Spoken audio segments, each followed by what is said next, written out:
Bien, Jean-Marc Gésip, donc je suis à la Belle Hôtesse depuis maintenant, waouh, plus de 20 ans. Hein. Nous sommes installés à Saint-Louis de Marie-Galante.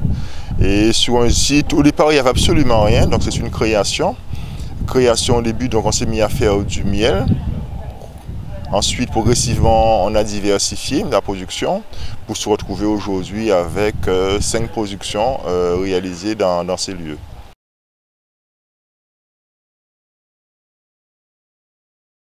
Eh bien, l'apiculture, c'est une histoire d'amour. Donc, j'aimais beaucoup les abeilles et puis le monde, le végétal qu'il y a autour.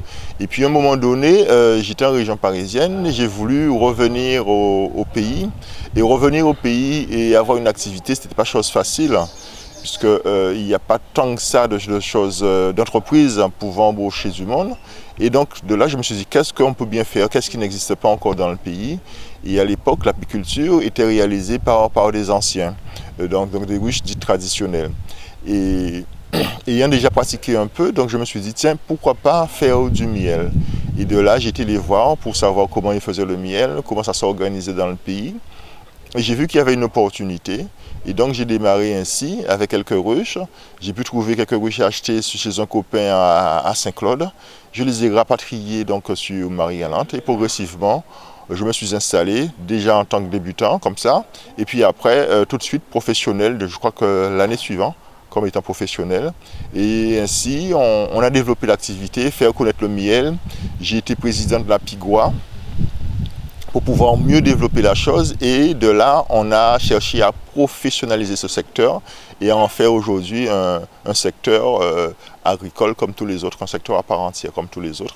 Et au fur et à mesure, il y a encore plus de monde qui s'intéresse à l'apiculture, et donc on arrive à faire bon an mal an une production ici de 3-4 tonnes suivant les années. Bon, ça peut être aussi moins, et on a développé le secteur avec des salariés et à rajouter d'autres productions, et maintenant on dit que ça va, ça a pris son élan.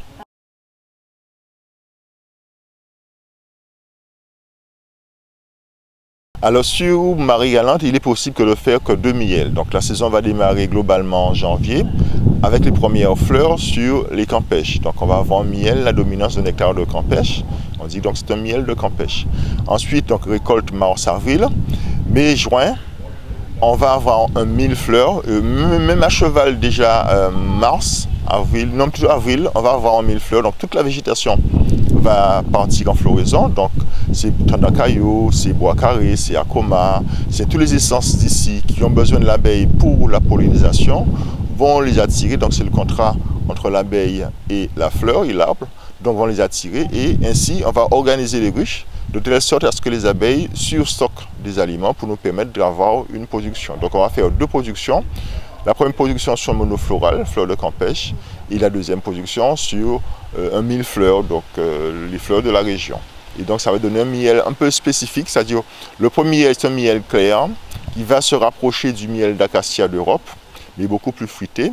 Et le deuxième miel sera un miel un peu plus foncé, d'accord, plus doré, et avec plus de saveur, plus de parfum, et généralement les gens l'apprécient beaucoup.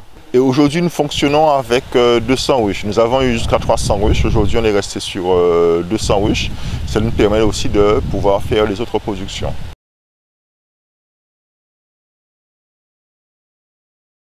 Tout à fait. Alors il y a deux choses. Il y a le savoir des anciens, comment est la végétation, comment elle réagit, comment les abeilles d'ici réagissent, et le savoir un peu plus généralisé sur le monde de l'abeille et la flore, la faune, comment ça marche. Donc j'ai eu effectivement la formation avec les anciens, mais j'ai aussi la formation purement technique agricole, plus précisément en apiculture, dans un lycée professionnel. D'ailleurs, j'ai passé ça en Mayenne, ça fait un peu bizarre, mais bon, à Laval, et où on est formé à la chose apicole, donc à la chose agricole, et aussi sur la partie purement économique, comment une entreprise fonctionne et comment gérer la chose.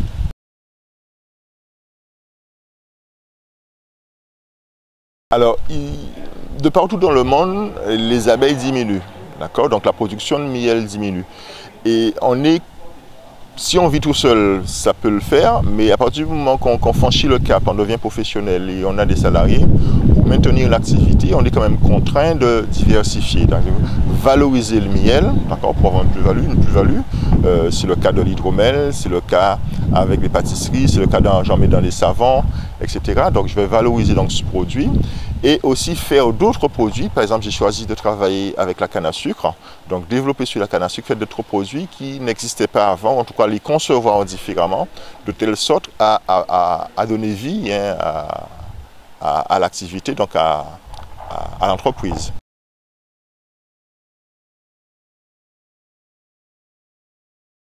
Alors, sur le territoire, il y a de moins en moins d'habitants, donc la population diminue, donc on ne peut que favoriser l'arrivée de nouvelles personnes, donc le tourisme, et leur présenter des produits de plus en plus avec de la valeur ajoutée.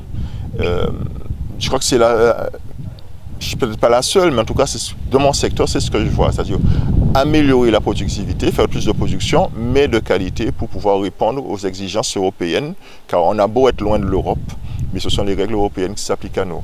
Donc forcément, on doit avoir des locaux, on va avoir une production et tout ce qui suit derrière, et faire de la grande qualité, parce qu'on est trop loin en fait pour faire du bas de gamme. Et on n'est pas sur ce marché-là, le coût est beaucoup plus trop important, donc on ne peut faire que de la qualité pour pouvoir répondre à ce flux, donc au désir de personnes qui vivent déjà dans des grandes villes, qui ont des habitudes de consommation. Donc on doit se rapprocher de ça, mais faire des produits de qualité pour pouvoir mieux les vendre.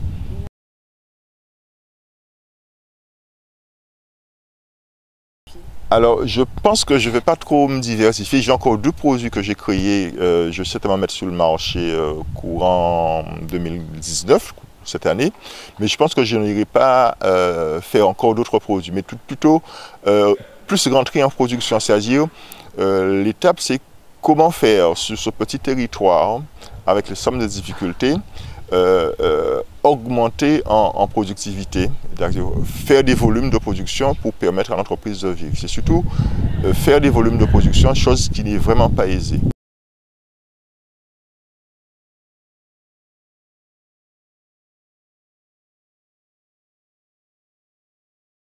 Première chose, croire en lui.